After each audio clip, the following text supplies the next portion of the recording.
got a guest in the studio, Jordan Gibbs. Welcome to the studio. Before we introduce you, welcome Jason, welcome back to the podcast. So of course we've got a guest in today who is an agent, a FIFA licensed agent. So Jordan, go ahead and talk to us about how you actually become an agent in the first place, because it's a bit of a crazy job to have. Yeah, I think for me, I've always wanted to work within football. I've known that since a youngster. I probably, like most people, not quite good enough to turn professional, and went and did normal life, so they say. But I've always had a big passion for football, and I think within my time, I've tried to look at, right, well, where can I use my skills, and where do I really fit in within the industry? And within looking, I've got my brother works within football. I've got some friends that still play football, so I've sort of had a look around, and I realised, well, actually, one of the sort of skill sets that you need to be an agent. I still work a sort of normal 40-hour job plus do this, and my normal job, I'm a training manager for a sales company. And thought, well, hold on a minute, the skill set that you need to be an agent, where it's building relationships with people, using your persuasion and bits like that. I train people on a day-to-day basis, and thought, okay, I think that might be the avenue that I'm going to take. Did my research on it, and one day decided in my lounge of my flat to think, you know what, let's just give it a go and see what happens. And that was 2 and a bit years ago now. So Jason and I were talking yesterday, and obviously you founded the agency in 2022. Yeah. Is that right? Do you think if you did it a few years before in 2020, would that have been a good time, because it was COVID, people were at home, and then people came back and looked for jobs? It could have been. I haven't thought of it that way around before. I don't know if that would be better or worse. I think it was quite a big step to do, and in reality, I didn't really know what I was doing, and I've had to sort of wing a lot of it along the way and make a lot of mistakes. And but we're 2 and a bit years in now, and we seem to be going pretty well. So doing very well. I think okay so far. So let's talk about the process in becoming an agent itself. Is it a long process? So when I first started a couple of 2.5 years ago, it was a case of anybody could be an agent. You go on the website, you pay your money to be an agent and have a license, and read a sheet and say, will I promise to do all of these things? Yes, I will. Okay, done. That was very much it. It's changed over the last sort of year and a half or so, with FIFA introducing the license and the exams and stuff like that. So they have made it a bit more stringent for people, that you've got to have a little bit of knowledge now to be able to do it, rather than just anybody sign up. But the process itself isn't too complex. It's I think most people could probably get to that point where they could be an agent. It's the what comes after that bit that actually is the hard part. The easy part is being an agent and officially saying I'm an agent. The hard part is can I keep doing it for for the time and putting the work in, and not getting millions of pounds every second of the day. There was one person on social media, I forgot their name now, but he was doing something similar before he got the agent exam itself. And he was doing all the process to be an agent. And he said that it was very difficult. We had to print out, 500 pieces of paper to become the agent itself. And he actually didn't pass the exam. Would you say that's a long process for someone to go ahead and fail the exam? Because he had to wait now 3 months to become the agent again. The process is tough. You have to go through there's a sort of 700-800 page booklet of all the FIFA rules and whatnot that you've got to try and study. You can have it with you in the exam, so it's not like you've got to memorise all 700 pages. But a lot of it could be a lot of it's not necessarily agent-based information. It's just FIFA information. Yeah. Things like how many people sit at a FIFA Congress. Well, I don't know why an agent needs to know that information, but that question could be in the exam. But I think even if you fail it, that's not the end of it's not the end of the road for anybody, and you can still do other bits within football to learn that craft while you're waiting for the next one. So I actually don't think it's probably too big a deal. Okay. But it is a lot to learn in a short space of time, for sure.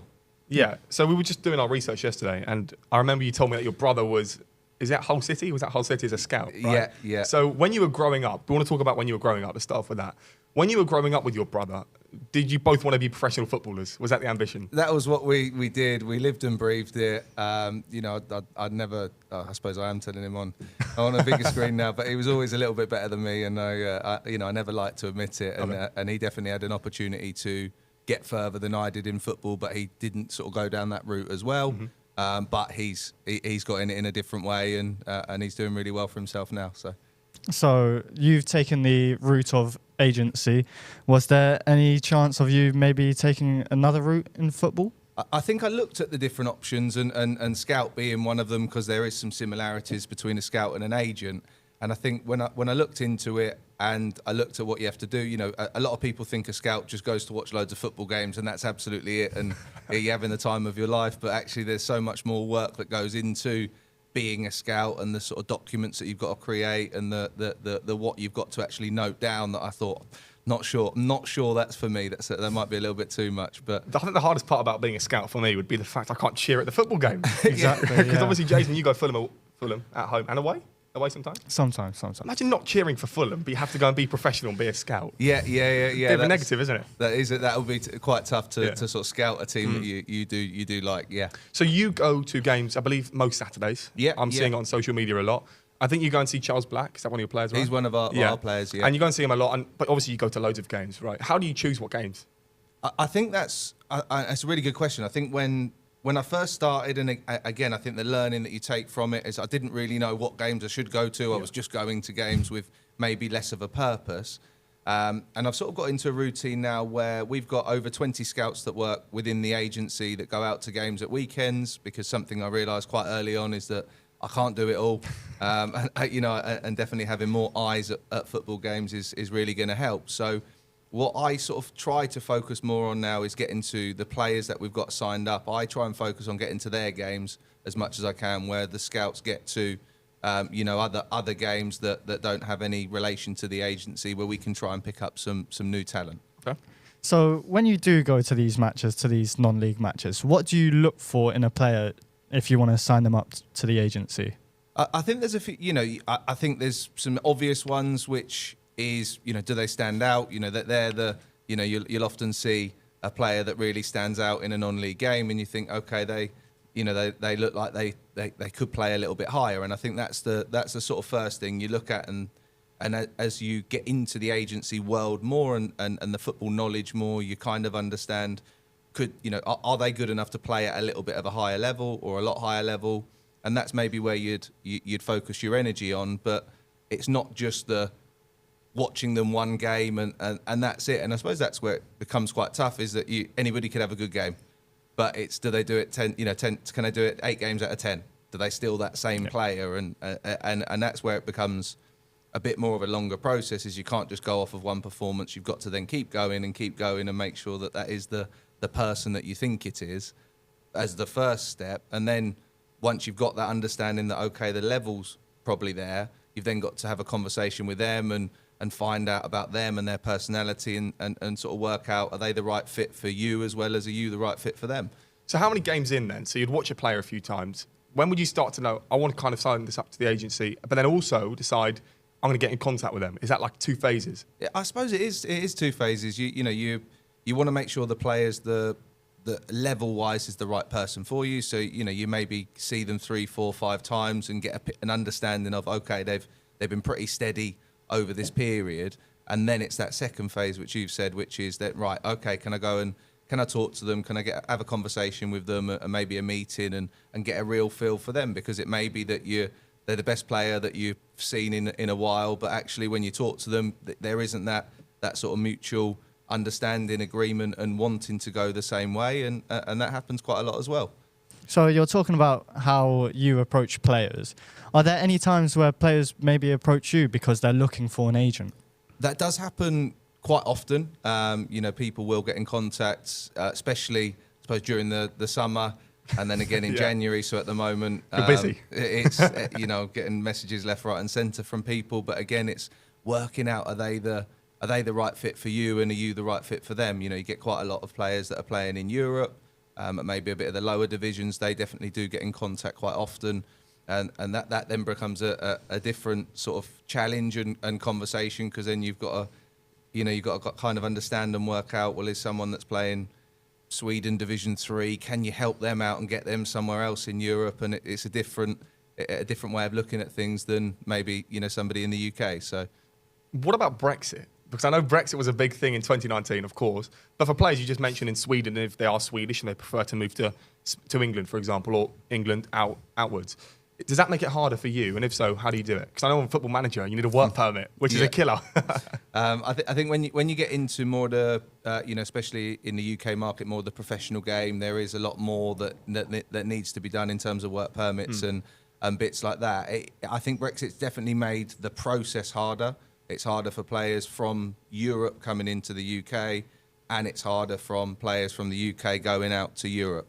I think a lot of, especially players from the UK going out to Europe, a lot of the challenge isn't necessarily that they've got a UK passport. It's actually the cost that the clubs have to take in to register that player as a sort of a foreign player. I was talking to a club not too long ago in Portugal in the 3rd division, and for them to register a UK player, it cost them £1,500, which for a smaller club in division, that's quite a big hit to them to take, and they often don't want to take that risk for somebody that they haven't been watching for years and years and years. That's understandable.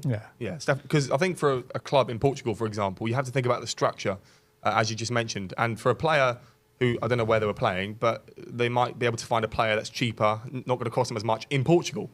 Right. And that's what often the teams that are in Europe will ask. They'll actually just rather have people that are within the country anyways, because there's no registration fees. They haven't got any extra costs that are associated with it. So have you got to persuade the player, the club and the player, that this would be a good move for both of them? Is that like you're the middleman?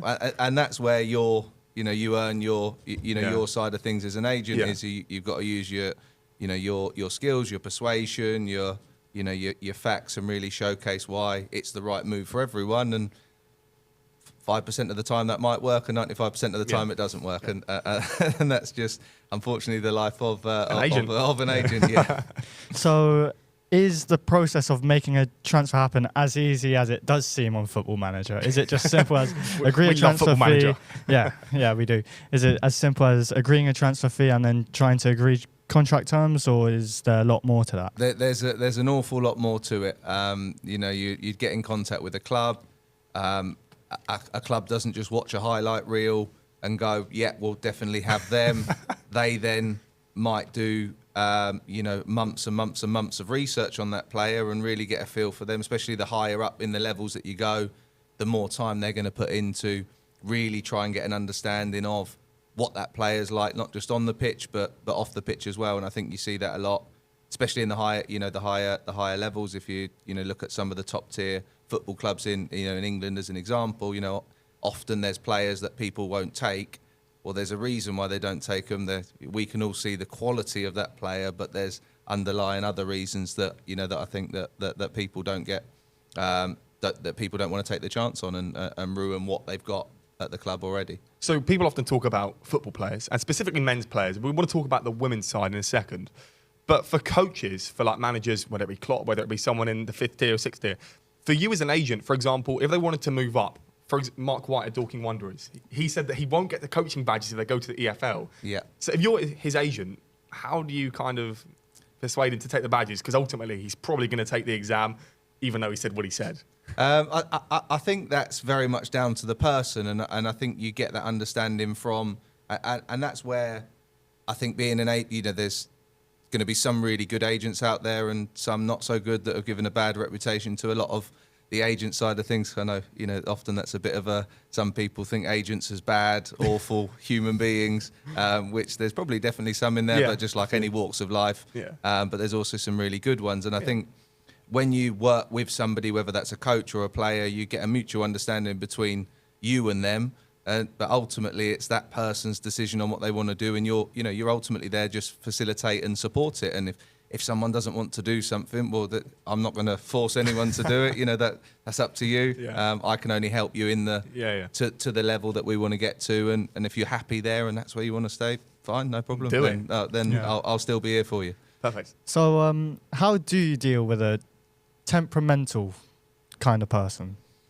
I think there's some challenges that come with it, and I think with my sort of work life that I have, anyways, I train people. That's my sort of day-to-day job.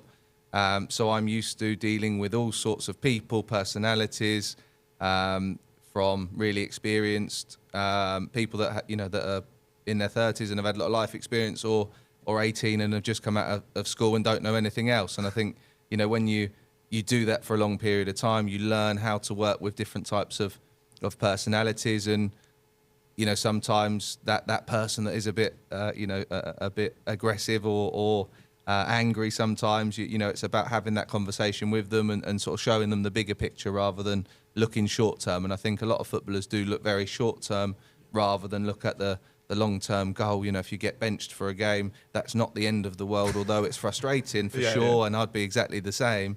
That doesn't change anything for the season. This is just a one game out of 40 this year. And it's about getting them to understand that. And some people are really good at understanding it and just doesn't let it faze them, or you get others that really do get that sort of bit of a hump, and it's about trying to get them back on in the right mindset. And mindset's very much, I think, a big thing within football. It's I think more and more now people are talking about it and really working on it. And I think that's the key to a lot of the successful footballers in all areas. I think it's the people that have that right mindset will go that bit further than other people. And sort of something I'll always say to my players and people that I work with is that how you act now can definitely define the future.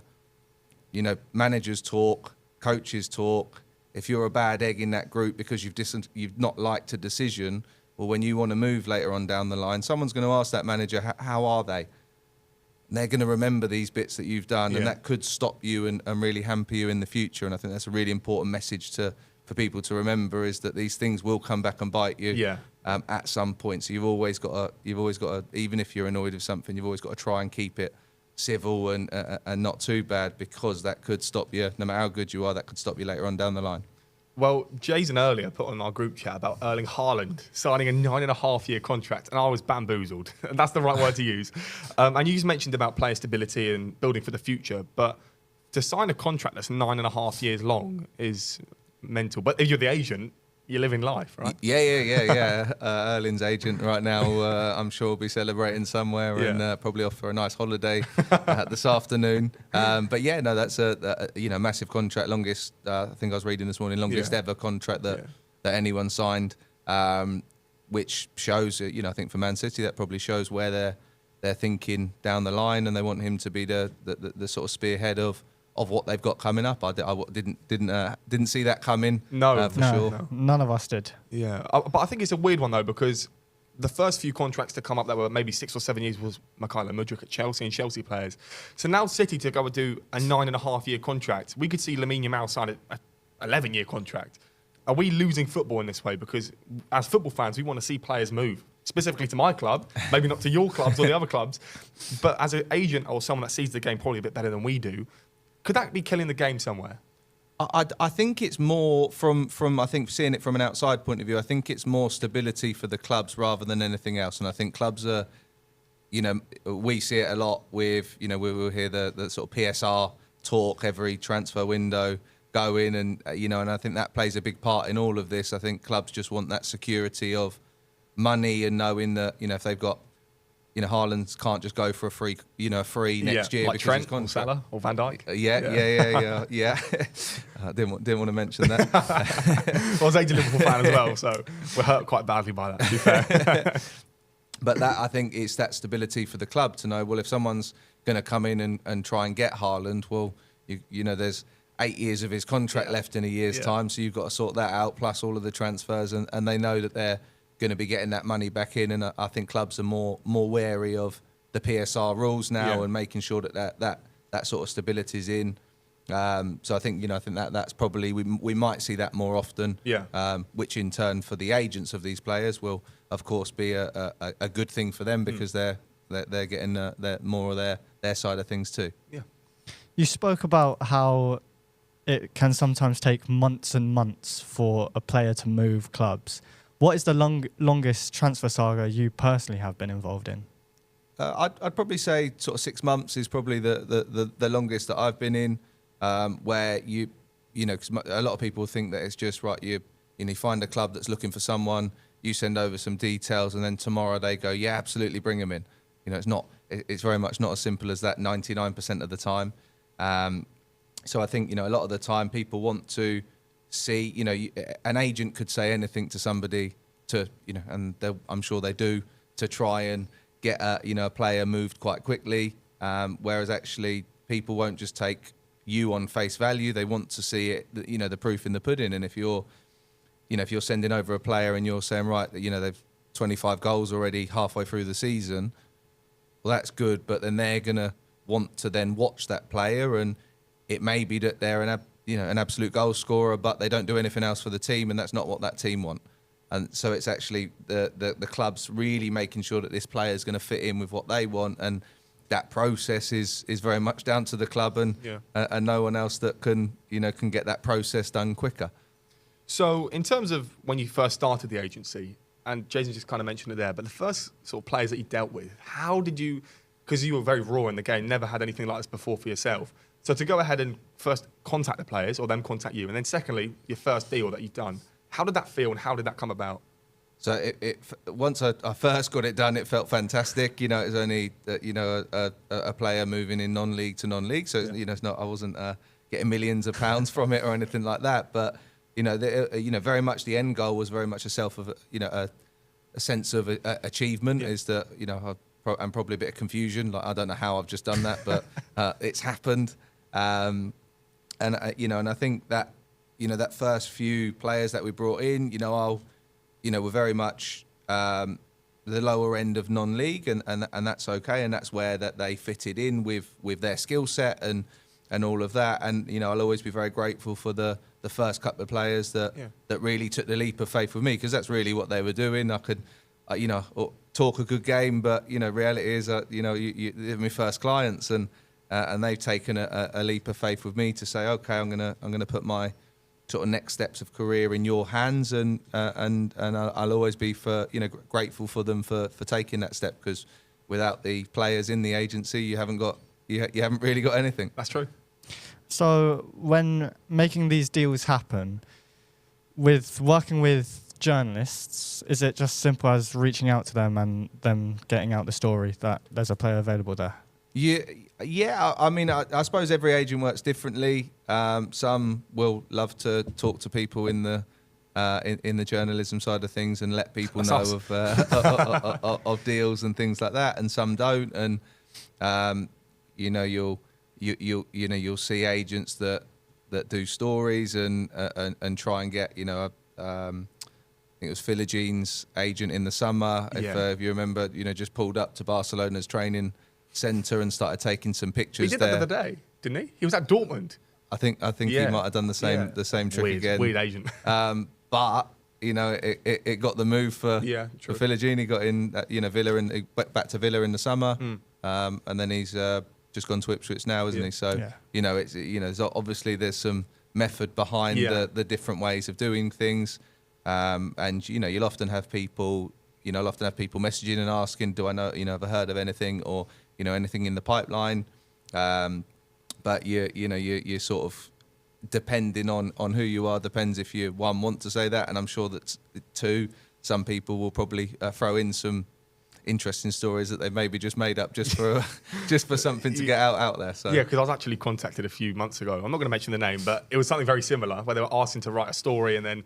But, I didn't do it in the end. But for us guys, obviously we all do journalism. Yeah. So for us, what would you see us doing in the future? You as the agent, do the agents give the journalists some information, or how do the journalists find out about these stories? Well, I think, a lot of it's probably leaks and stuff like that. I think there's, there'll be, I'm sure, probably club workers that might leak something to somebody, and then that get, sort of Chinese whispers that gets out. Or there's going to be some agents that, they'll hear a bit of something that one of their players may be doing and quickly send it out to a few journalists that they know, because I'm sure there's a few tactics there where if that gets in the news quite quickly, then it might make the club that they're trying to do business with do it quicker. Yeah. Or it highlights to other teams that actually maybe other teams might come in for them. So it's probably a win-win most of the time for the agents in there. Yeah, because City did something like that. I don't know what the player was, but I think it was Arsenal and City. I don't know who it was, but City apparently put in a bid for Declan Rice. Rice, wasn't it? And Luko. And they just do it to boost up, because then Arsenal's budget is more depleted and the City can go and spend more money. So But some people don't quite understand that, and some people think that they're going to go after the whole transfer market. But it's not quite the case. I've seen on Twitter where people accuse journalists of getting paid off by agents to tweet out something, and then people like Fabrizio Romano would reply, "It's illegal to do that." Is it illegal, and why is that the case? That's a good question, and I probably can't give you the right answer for that because I'm not sure if it's illegal or not. I don't do it, just to be really clear.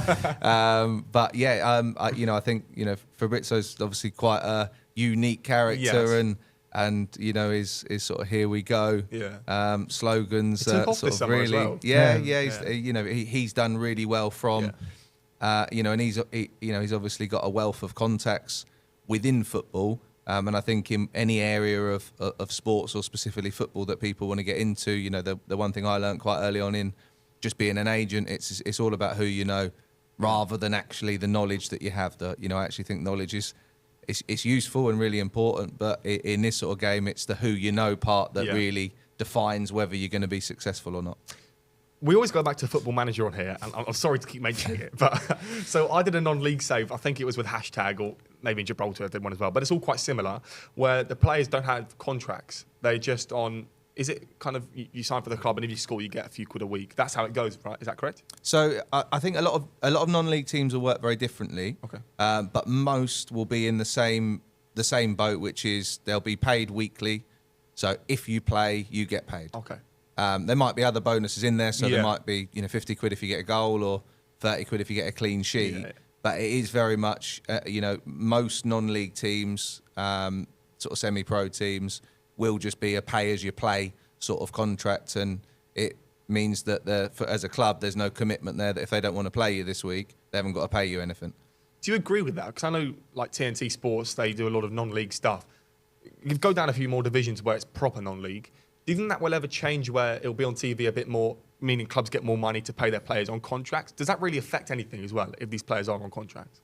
I think it probably does. It affects the players because they know that they've got a bit more of a stable extra wage coming in.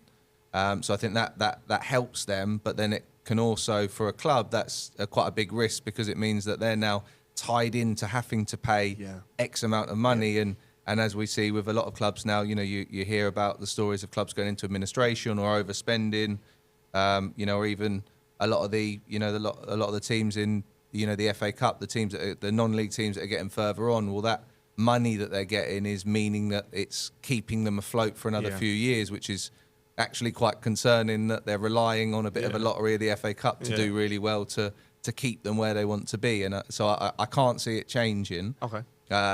But it would be nice for the player to have that stability a little bit more.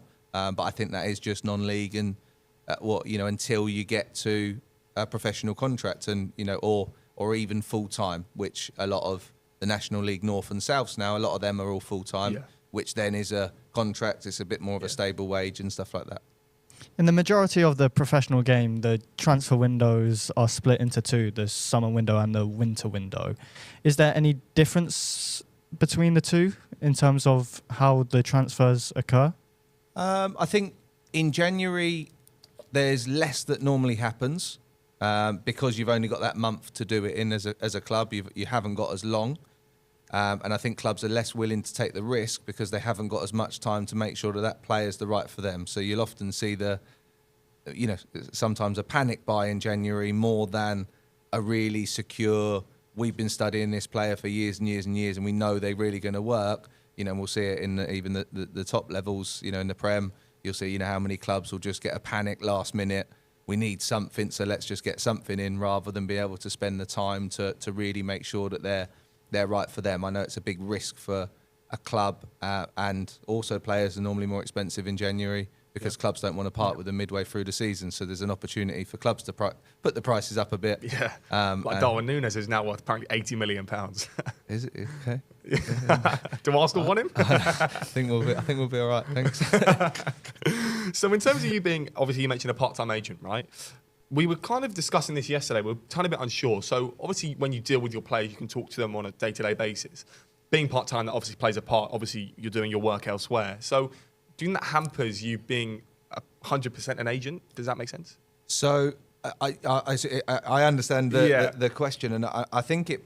So I run the agency full time. I just do it on top of another full time job. So, I'll be working 40 hours a week at my normal job, and I'll definitely be putting 40 hours in the agency. So time wise, I definitely put the time in. Yeah. It's just working it around normal life, which is where the late nights come. Yes. At lunchtimes or normal work, I'm in the car as my office, as what I call it, and I'm just working away on lunchtimes, end of nights, and often to the early hours of the morning, just to try and keep up to speed with everything. Yeah. So yes, I think if I was able to only focus on the football, I'd probably end up being in a lot stronger position and maybe in a different spot than what I am in now. But that's the world of being an agent, and that's what I think a lot of people, and I see a lot of agents that are new into the game, and I talk to a lot of people, and I don't think they quite realise what you have to do to get to that level of where you can do this as your only full-time job and you're comfortable. I think over the years, an agent is a very well-paid job, and if you make it a successful career, then you're going to be earning quite a bit of money and have a great lifestyle. But there's so much hard work that you need to do to get to that point that people actually, after, I've seen loads of people even that have passed the exam, got into the agency side of things, and within a year have just stopped it and not renewed their license at the end of the year, because they realise you don't just suddenly go and pick up the next big star within 2 months of nobody knowing who you are, and suddenly you're getting all of these Premier League players. Well, that's not the reality of being an agent. The reality is you're having to work another job to make sure that you've got the money to go and do the agent side of things, to get to games on evenings, weekends, working late nights, and that's the reality of being an agent, and especially when I think you're building it from scratch. Yeah. So is the dream of becoming full-time, is that the dream? I think for me, if I was to have enough players within the agency at the right level that meant I didn't have to work my other job, which I really enjoy, and I've been doing my specific job 8 years, so it's something that I'm really passionate about. But I think if you gave me the option of the two, the football's definitely going to be the side that I would take if I had that opportunity. It's just building up to that point, and you never know.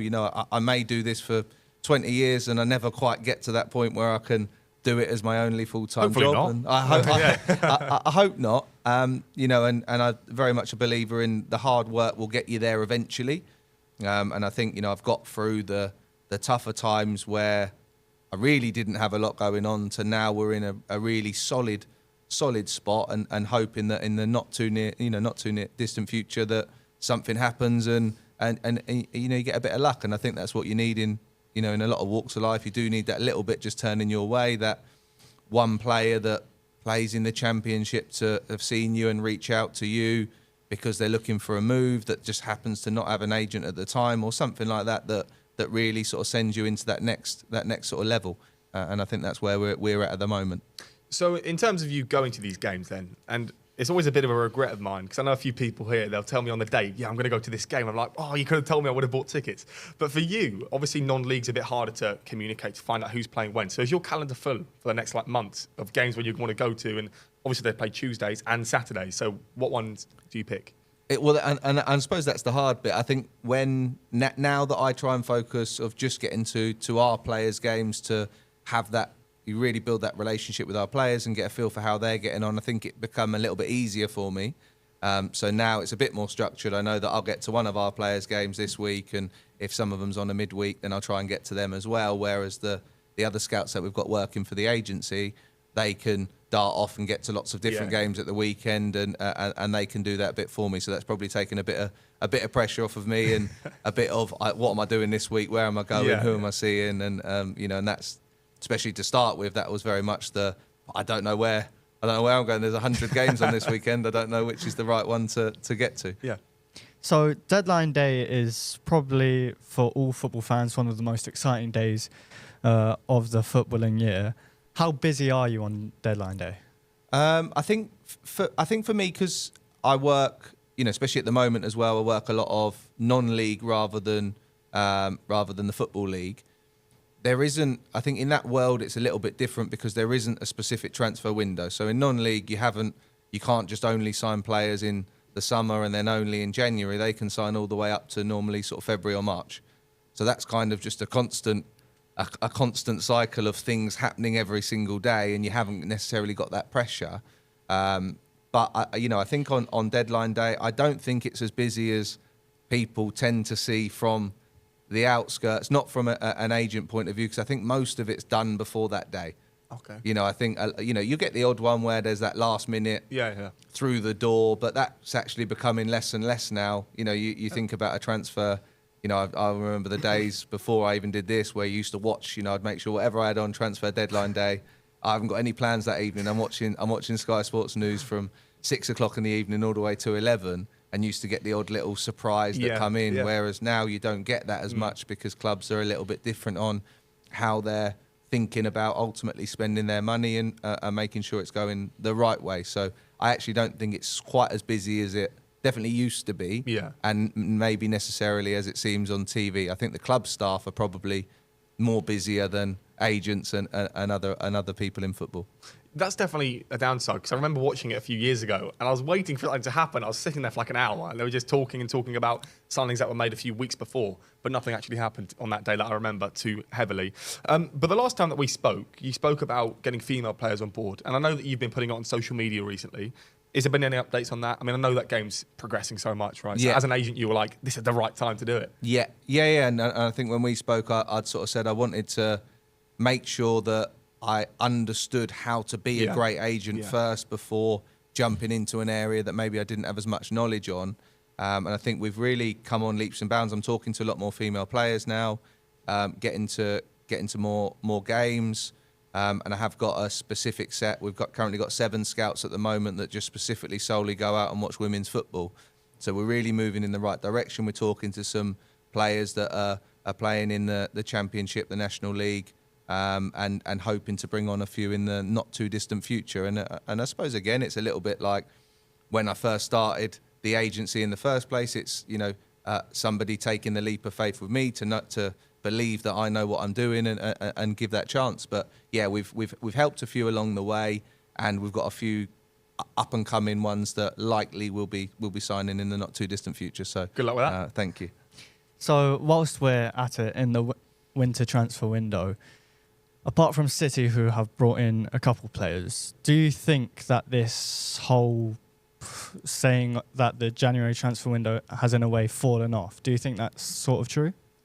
I think it probably is. I think with, and I hate the talking about the PSR and because that's the word that everyone hears nowadays all of the time, and and I don't run a club, so it has no relevance to me. But I can understand why people are more cautious of spending money now, as we're seeing points deductions. Never in my lifetime I remember seeing clubs getting deducted points for spending £5 million more than they should. That's the world that we live in now. I would assume that they'll change that at some point in the near future, because I think it's, quite great. Newcastle's a great example. They've got more money than anyone else, but they cannot spend it, and they're having to sell players to level the books, which doesn't make any sense at all, because they could spend what they want and not go bust. Yeah. And I think there's probably something in there that will change at some point in the near future to... But I suppose the other side of it would be, in terms of last season, all the clubs that got promoted have gone back down. Let's talk that it could happen again. Southampton been awful this season. They're going to get relegated. Good riddance to that. And obviously Ipswich and who else got promoted? Who's the other one? Sheffield? No, not Sheffield United. Leicester. And they're all probably going to go back down again. So I do understand it where those smaller clubs are finding it quite hard to get to that mid-table sort of spot. So I think that's the other side of the argument. But yeah, because we could see some wonderful takeover for Southampton where they go and sign Ronaldo, for example. Never going to happen, but it could in the world where PSR didn't exist. So let's talk about Eastern Europe, because I know that some of your scouts are based in Europe, I believe. So I suppose, what do they do on a day-to-day basis? Do you keep close contact with them? I guess you do. Yeah. I'll keep in close contact, and I think with where we are as an agency now, there isn't, all of my scouts will know the same. There isn't, I expect somebody to go to X, Y, and Z games this month or anything like that. It's very much, it's on their terms. Yeah. They're doing it for them. A lot of the scouts that we bring on are quite new into the industry. Some of them have got loads of experience. So it's a very mixed bag of scouts that we've got. and there's no pressure on me to, so I'm not checking in every day, seeing what they're doing. It very much for them, it's getting to games when and if they can, sending over. Some scouts that we've got love to send over reports, so they'll send a really detailed report of what they've just seen, whereas others will just say, number 10, this is their name, was really good, did this, fine. And that's very much how we run. There's no pressure or expectation on me on that side of it. So, day-to-day wise, they'll just live their normal lives, but when they get to games on evenings and weekends, they'll send over anyone that, been to this game, no one worth noting on this one, or been to this game, saw this player, going to go again next week to see if they can keep that performance up, over multiple games. Do you think the rise in social media is having many benefits on the agency world? I think so. I think, you realise the power of social media. It's huge nowadays, isn't it? And you use it a lot. I try to. Yeah, I can't say, I'm definitely not an expert in social media, but I'm over the years of running the agency, I've realised just how important it is, and I've tried as best as I can to keep up to date with what you need to do, the right times to post. There's quite a lot to that's sort of another job in itself, is being social media. To know, there's so many different platforms that you've got to post at different times to get the right engagement and try and grow. And speak to Zaid. Zaid knows what he's doing on social media, and so does he, by the way.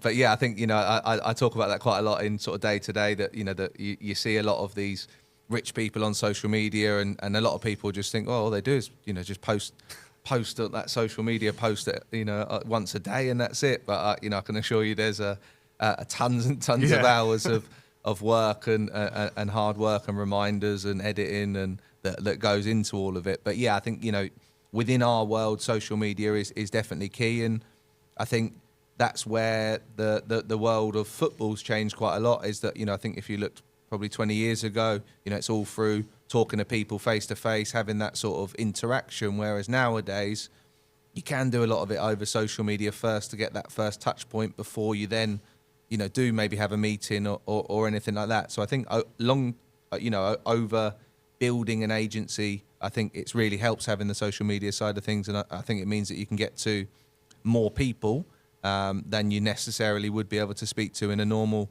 just day to day. So you get to have some really good conversations, and you get to meet some really cool high profile people that maybe you wouldn't just get to speak to at a game because they'd be in a completely different area to where you'd be. I always tell people about Eastern Europe, and I don't know if I'm going crazy here, so obviously you let me know, but I always think that if players maybe playing in England or in Sweden want to boost their game a tiny bit more, I think Eastern Europe's a really good kind of upcoming place to go.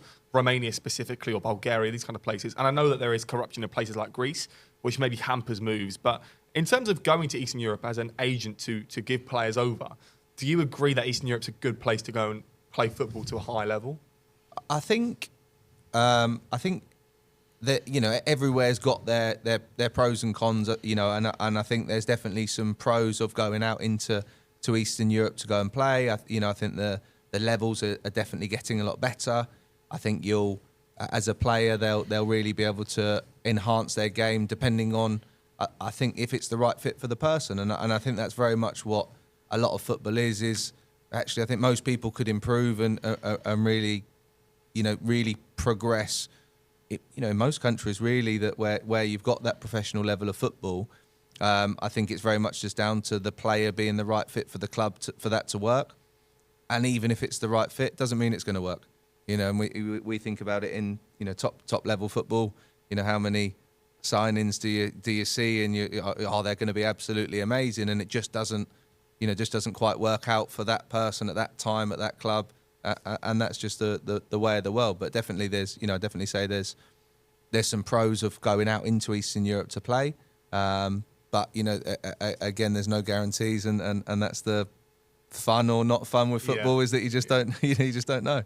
So is that kind of the risks with agencies? Because surely that costs a lot for you to pay scouts to go out there in Eastern Europe. Well, I suppose if we were scouting out there, I'd work with people that are already there for that cost-wise to not have to be there. But there's always a risk, and I think probably one of the biggest areas of an agency where there is that risk is that, you might have somebody great that you send to go and play somewhere and it just doesn't quite work out. Well, that then could look like you could look like you don't know what you're doing and you're just sending over a player that you've said is really good and have completed, put together a few good highlights. Yeah. They've gone out there and they look like they never played football before. And that, and especially when you're moving players from country to country, it's a completely different lifestyle change. Some players have never been away from families and now they're out by themselves. It's quite a lot. And I think the more I've been in this world, the more I've realised that, I understand why, and we'll always see it in the, in the Prem. That's an easy way for us to look at it. But I'll always understand why a lot of these big transfers that come through don't work out. Well, sometimes it could just be as little as they're just homesick. They've lived at home all their lives and suddenly they've then moved to a different country, don't speak the language, and they've now got to try and work life in a different area. And especially when you're going into a lot of the lower end European countries, you're not going to be getting paid millions to do so. You're going to have a house share where you're sharing a room, sharing a house with other players, and might not always be the best conditions or maybe different from what you're used to. And it's just a completely different world. And I think, some people really thrive on that and really like it. And some people just, it's absolutely not for them, and they need to get out. So for you, I mean, that's kind of the negative about going to Eastern Europe, to be homesick or whatever there may be, corruption as well. But a pro of, how would you sell it to the player as well? Maybe the player's a tiny bit unsure about heading to Romania, for example, although it's a nice country. How would you decide for that player that it is probably a good move for you? What is the pros of going there? Well, I think with the player and the club, you talk about what you'd get what the club are looking to do over the next few years. You'd have that conversation so that you can talk to the player about, right, this is where their vision is, this is what they're looking at doing, and ultimately you're trying to align what the player's looking to do. If you've got a really good relationship with your player, which I'd like to think I do with all of ours, what they're looking to do in their career, and then you match up what they're looking to do with the right benefits of the club and what they're looking to do, and you can, sort of show them, give them the benefits really, and say, well, look, this is why this is going to be a great move, because they're looking at getting promoted within the next 2 years, which I know is really important to you, because that's what you've wanted to do is get that progression. You might be that you're getting paid a little bit more than you are at the moment, so there's that benefit, and you get to learn a new culture if that was something that the player wants to do. So I think a lot of it is basing it on that player and honing in on what they're looking at their career and linking it with why this is the good move for them. But ultimately, it's the player's choice, and if I don't want to do it, fine, don't do it. Fine, no problem. I'm still going to be here for you, and we'll work somewhere else. No, that's okay. And then finally from me, language barrier. Surely that's a big thing when going out to scout. I think with scouting, I think we've got a really good model where, if we're looking at scouting in other countries, I'll use people from that country to go and scout. So I think we probably don't have that barrier. It's not as maybe as big for us. I think it can sometimes be when you're talking to, if I'm trying to get in contact with club officials in Poland, I don't speak Polish. I can say hello and that's it. So, without Google Translate and really, I've definitely had a lot of conversations over Google Translate, and I don't know how, I don't know how much it's exactly what I'm trying to say, and you have them sort of barriers. But, I think we're quite fortunate in England that, and I suppose we're it's quite a universal language. Yeah. I was sort of like to say, we're a bit lazy really, is that we don't learn any other language on the whole, but every other country learns English. Yes. And, so actually I don't think it's probably for us, it's probably not as hard to do, because most people will speak, at least a little bit of English where you can have that sort of first touch point conversation. I do think it's really difficult for players though, that are moving, out overseas and trying to learn a new language at the same time as that new culture and being away from home. I think that can be really challenging. I remember I just at sort of amateur Saturday football, I went and played for a Polish team for a season, and not one of them spoke any English at all, and that was quite a daunting experience. Just turning up, team talks in Polish. Wow. The players talk to each other in Polish, and you're just there. I'm not sure what anyone's just said. but I'll give it a good go and I'll try my best. Is sort of how you feel, and that's a very small way of what a player would feel like moving abroad. It can be quite a daunting task, and I've seen a lot of players really love it and they take it on board and they'll do lessons when they're there and really get to learn it all, or some that they just get there and it's just not for them. And I think until you try it, sometimes you just don't know. So as an agent then, what language would you want to learn the most if you had to pick one? God, that's a good question. I haven't really thought. I suppose there's your generic ones that can be quite useful. Sort of Spanish is Spanish That's would normally hard. quite a good one, but not one that I'm going to say I'm going to be any good in. And and French as well. French is quite a universal. I can be just about Je m'appelle Jordan. That's that's about all I've got. What about you, James? What language?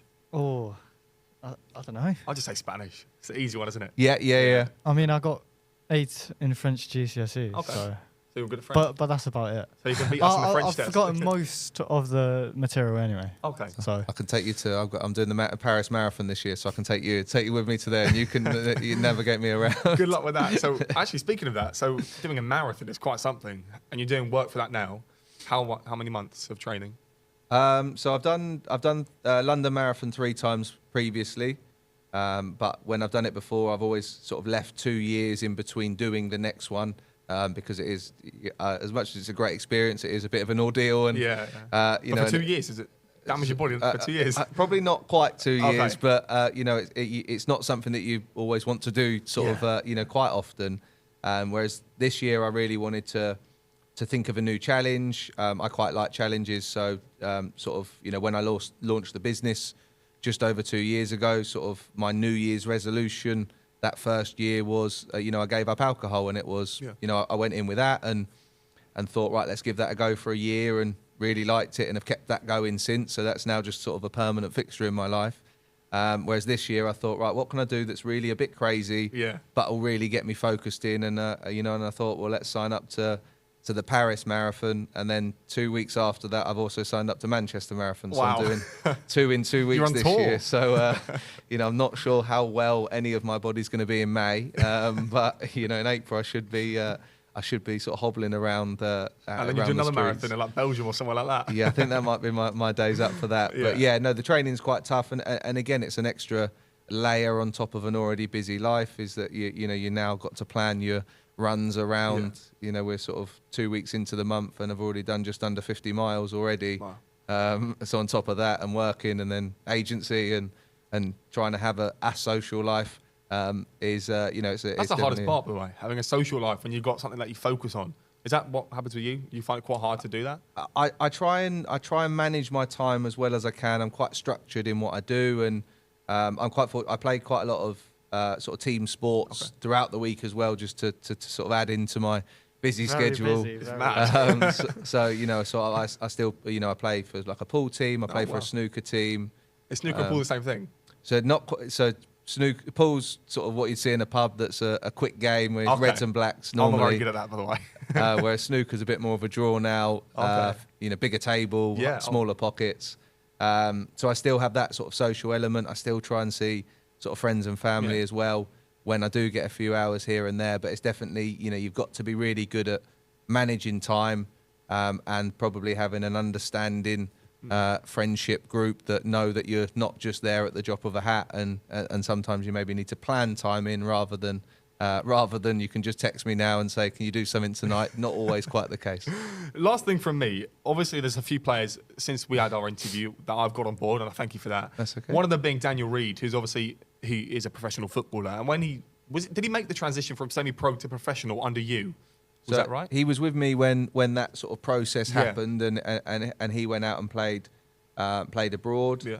And he did really well. We don't work together now. That was because I think as well, where he wanted to take his career and where he wanted to work in countries where maybe we didn't have the best of networks for him.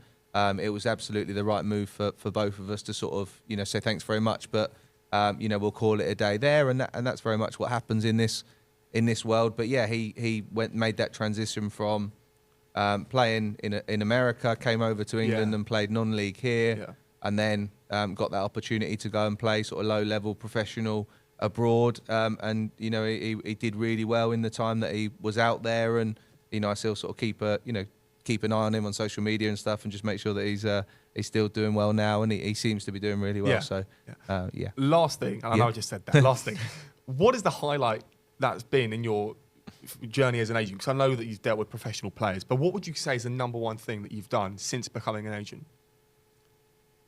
That's a really good question. So the best or last? I think for me, I think there's moments that have been really good, and I think I've been, you get to experience some new things. I've been invited to, I played a couple of charity football matches now where I've sort of mingled with ex-professionals, TV stars, boxers. That's been really cool to be asked. And I think that's the bit for me, is that I've been asked to do these things. We was down at the Etihad last year working with a sports university that we're looking at sort of a jobs fair, and I went out there, set a stall out, and we was talking about sort of getting students on to get some experience within the game. That was quite nice to be asked to do something like that. Talking to some really, I'm deep down an Arsenal fan, so that there's always a little bit of that in me, and to little bits like just being able to have a work conversation with Gilberto Silva. That for me is quite a wow. I can't believe this is happening, although I of course can't show that I'm that excited. And got to keep it professional. It's these little moments that I think, in the big picture, and sometimes I probably don't do it enough as what I should, but when I sit back and look, well, we're coming up to 2.5 years into this, and this was just an idea that I decided to do from my lounge of my flat. I'd never made a business. I'd never had to be good at social media. I had no clue of really what I was doing, and I've just had to wing it and make loads of mistakes until I get it right. And I think when I look back, I think sort of, I don't know if there's one moment, but I do often think back to where we started to where we are now. I think that just in itself as a moment is, sometimes I do sit back and think, okay, we're doing okay. I don't have Ferraris, and I haven't got Messi and Ronaldo signed up to the agency, but I think I'm in the background. We're slowly sort of as people say now, they're slowly cooking. Cooking. And I think in the hopefully in the not too distant future, we really start to progress as an agency. Jordan Gibbs, thank you very much for coming in. Thank you very much, Jason, as well. Should we do our customary Yes, we usually do a handshake? handshake. Okay. So thank you very much. You're welcome. Of course, you two across the table as well. And me and Jason as well. Thank you very much, Jordan. Absolute pleasure. Legend. You're welcome. Thank you very Thanks for much. having me. No problem.